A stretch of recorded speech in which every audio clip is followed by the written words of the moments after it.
Well, if you were looking for the most interesting story of the day, I bet you didn't expect you'd find it at Dartmouth College. Here to help us break down a very interesting story is our friend Isaac Schade from over at Locked On College Basketball and Locked On Tar Heels. So, Isaac, the Dartmouth men's basketball team, or the Dartmouth basketball players, are effectively being granted, thanks to a recent NCAA ruling, effectively employment status with their teams. And it kind of feels like this is one of those sort of dramatic things that we knew that NIL was kind of heading to. Right. So let me start off here. What are the pros that come with something like this?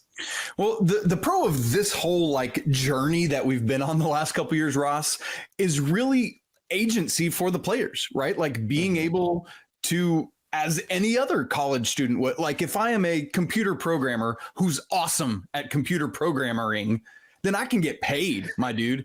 But if I'm a college basketball player, until 3 years ago, it's like, thanks for letting me make millions off of your name and face, but you get nothing. So this is the biggest part of it to me, is the agency that it's allowed.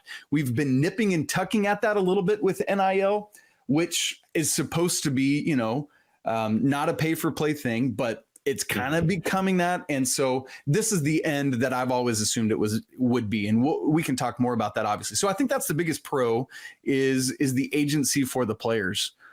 Ross, on the negative side of it, though, the biggest con would be if the things we've done thus far with NIL have been death by 1,000 cuts to amateurism, this very thing alone could be the thing that blows up amateurism completely and is done and gone.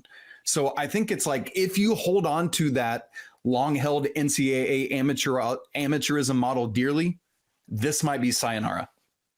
Now that's a big one, because you would imagine that if somebody is an employee, right, then they can be fired for poor performance. That's so right. At what point does something like this get in the way of coaches coaching and instead turn into coaches employing their players and sort of the I guess the conflict that can create? Is that kind of the big concern here? I think it is very much for me, because you think about collegiate athletics, your contract between you and the school and the coach is a scholarship and your cost of living stipend, these things. But now, if you are being paid as an employee of the institution, which is what this unionization would mean, is that now you are effectively an employee of Dartmouth College. Then yes, if your performance is not up to par, I should, as the head coach, or if we get general managers or whatever this ends up looking like down the road, right, I should be able to fire you. And that's just almost like a no-brainer as we look up a level to the professional ranks. That is where we're headed, right? And so, yes, 100%, I either as the coach or a general manager or whomever should have hiring and firing power. But then what does that mean for ADs? What does that mean for chancellors and presidents? And it's a never-ending cycle that is going to have to be figured out. Yeah, you touched on something there that I think is really interesting, and that's sort of not just the impact on the players who would be the employees, but how does something like this potentially change the infrastructure of a university and how they manage from a hierarchical standpoint their basketball teams, their sports teams, their programs? Well, you know what's funny about that, Ross? There are so many campus jobs. When I was in college, I worked for our grounds crew. I'm out here weed eating and blowing leaves and stuff like that. Are we sitting in the same HR meeting together? Me and the nation's leading scorer. What does that look like now? Right. Right.